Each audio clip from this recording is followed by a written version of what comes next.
No, there's also something here over here that I see here in the first. Again, I haven't seen this before. Now the word of the Lord came to Jonah again, the second time. Yeah. The Lord had not spoken to Jonah. He spoke to him once when he was in Tarshish, and spoke to him once again when he was at his destination. Yeah. You know, speaking about forfeiting your future, there was a spiritual alien from this area, by the way, Mesopotamia, who was called by Jehovah, and he was told exactly what to do. Leave your house, leave your people, leave your culture, get on the other side of the river, and I'm going to bless you once you get there. That's all instructions he had. But he couldn't do that. And if you look at the record in Genesis, Abraham left with his father and his whole house and stayed on the other side of the river in complete obedience. God takes his dad, Terah, and then he crosses the river with Lot. Not in complete obedience, but incomplete. Incomplete. Incomplete. Not completed.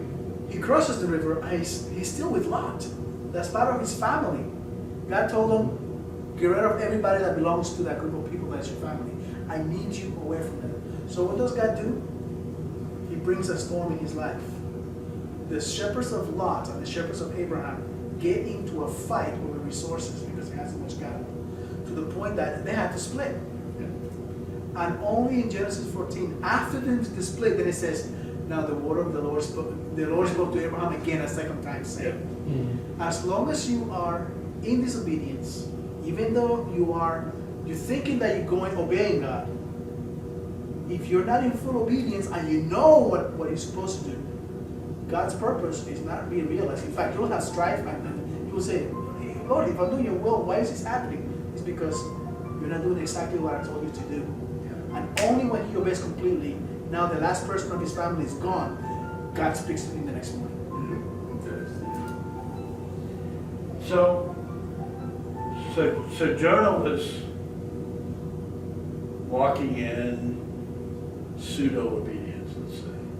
He was doing what God told him to do, but his heart was not right. He wasn't on the right spiritual path. He was going through the motions, doing what he was called to do. If he had been on the right spiritual path, he would have responded totally differently. Okay?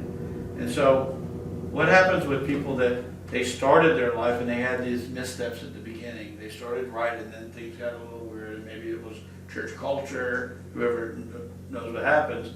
But in both the cases of the person that was outside the church culture and the person that was inside the church culture, in both cases, the churchy culture can skew our way of looking at our journey.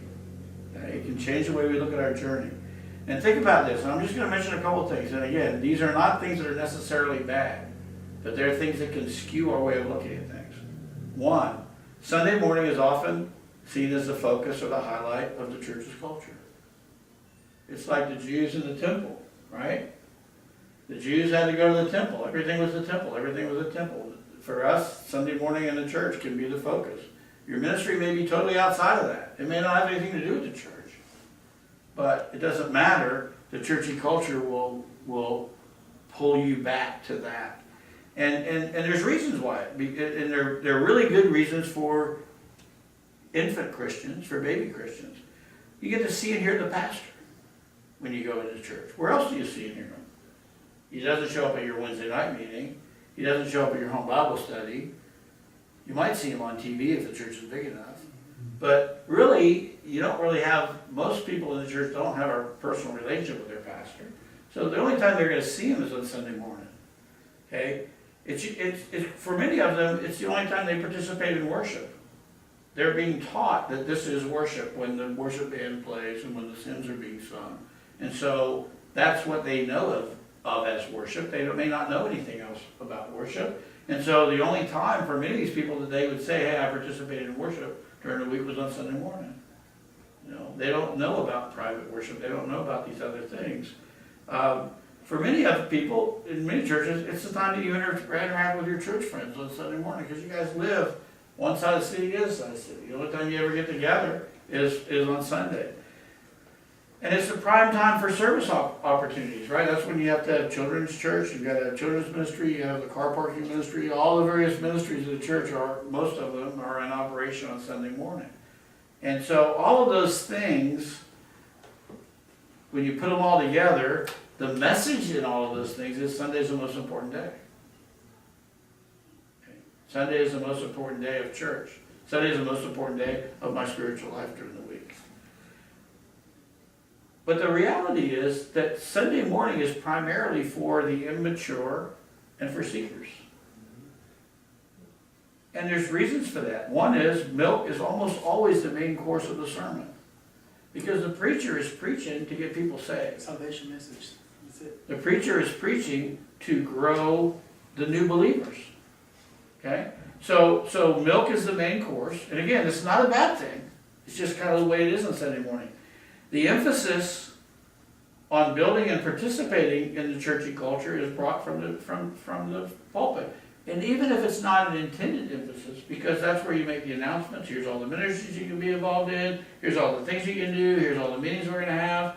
Just by the fact that you're talking about all that stuff, there's an emphasis on participating in all of that churchy stuff.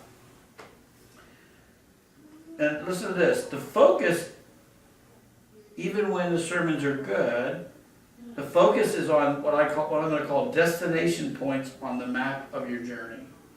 Okay? Say that again, I'm sorry. The focus is on the destination points on the map of your Christian life and on your journey. Okay? For example, the 5 characteristics of a successful marriage. Get those 5 and you're okay. The 3 keys to a powerful prayer life. Get those 3 keys and you're okay. It kind of feels like a map where there's only cities and towns, but there's no roads. Let me give you an example. Let's say that I said, in order to get from San Diego to San Francisco, there's three important parts of the journey. The first is you have to arrive in Los Angeles. The second is you need to arrive in San Jose. And the third is you need to arrive in San Francisco. And if you arrive in those in that order, then you've completed that journey. Well, they've told you how to know when you arrived. You need to arrive in Los Angeles. So the characteristics of Los Angeles are, there are a lot of trucks selling tacos. There are big highways, 20 lanes wide, and they're totally full all the time. And then you can go through a list of characteristics. The characteristics of San Jose, the characteristics of San Francisco. And so you know how to know when you've arrived, but you have no idea how to get there. And when I was thinking about this, I was thinking about that song, Do You Know the Way to San Jose? It's an old song. Do you know the way to San Jose? I've been away so long, I may go wrong and lose my way. Do you know the way to San Jose? I'm going back to find some peace of mind. I read those lyrics, I went, man, that's what I'm talking about. You know, we know what the cities are. We know what the steps of successful prayer, the keys to successful prayer are. We know what the characteristics of a successful marriage is, but we have no idea how to get from here to there. Because there's not enough time to talk about the journey in a 30-minute or 40-minute or an hour sermon. There's only enough time to highlight the main points. And so that focus on arriving at a destination makes it difficult to grasp the beauty and the challenges of the journey itself. And remember, the disciples walked with Jesus. They didn't just show up in the cities where Jesus was going. They traveled with him, and that's how his life got invested in their life. So the teaching happened while they were journeying.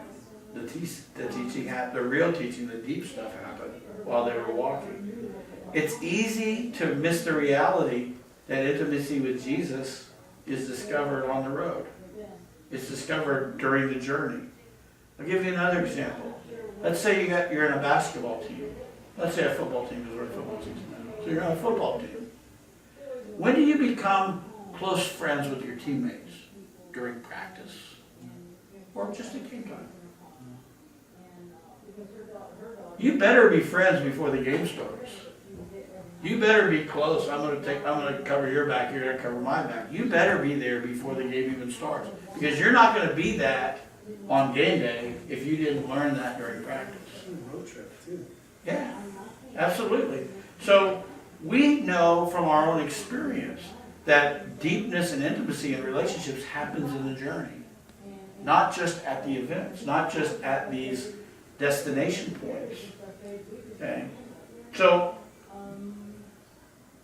we don't learn that living in the kingdom of God is something that happens when we walk in the Spirit if our only thought is that I'm going to learn about the kingdom when I arrive at the pearly gates.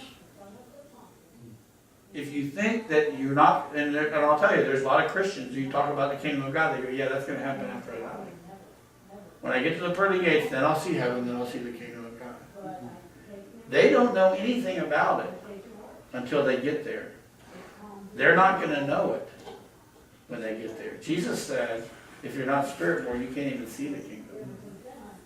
You learn about the kingdom by walking in the Spirit.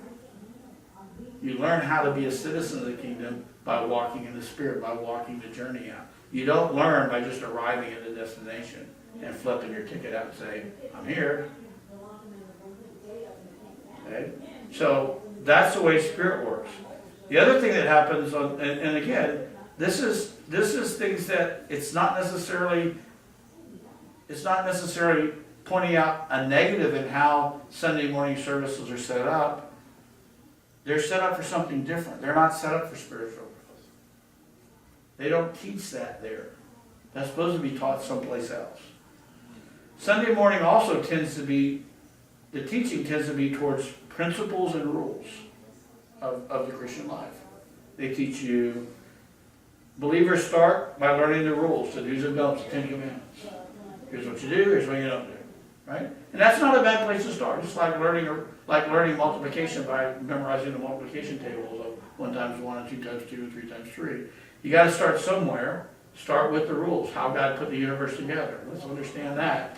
You know, what's good to do, what's not to do, based on the creation.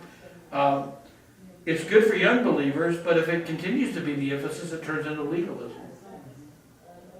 And the vibrancy gets sucked right out of your life, and you become just legalistic. It's this, and it's this, and it's this, or it's nothing. The other thing that we teach in Sunday mornings, we tend to teach about principles. And again, principles provide reference points that help us get a handle on things that are outside our normal frame of reference. So for example, you can teach about fatherhood, about motherhood, about family, about moral integrity. And you're going to have people in church who are from broken families. And when you talk about fatherhood, they may not have ever seen it. If you talk about motherhood, they may not even know what that is. You talk about what family life is. You're a member of the family of God. You have a Father in heaven. They're going, yeah, so what? My father sucks. He left me. Will this father leave me? Oh yeah, my family. So you got to lay down the principles. No, that's not what we're talking about. When you talk about the fatherhood of God, this is what that means. When we talk about the family of God, this is what that means. So establishing and teaching those principles are important. But spiritual things, they're difficult for milk-drinking believers to get a hold of because their frame of reference is the world. It's not the kingdom of God. They know about the world. They grew up in the world. So principles can often be the first step in helping them bridge the gap. But it's only the first step. It won't take them very far. The principles won't take them where they need to go. And it's very difficult. I mean, if you just think about it, how can you walk a dynamic life in the Spirit if you're not properly navigated by the Spirit of God and by revelation from the Spirit of God? If you're walking based on principles and rules, you only can go so far. If you want to walk a dynamic spiritual life, you have to be receiving revelation in the Spirit. There's no other way to do it. But we don't have time to teach people about that in the church because we got to lay down the principles, the basics, just so they can have a frame of reference.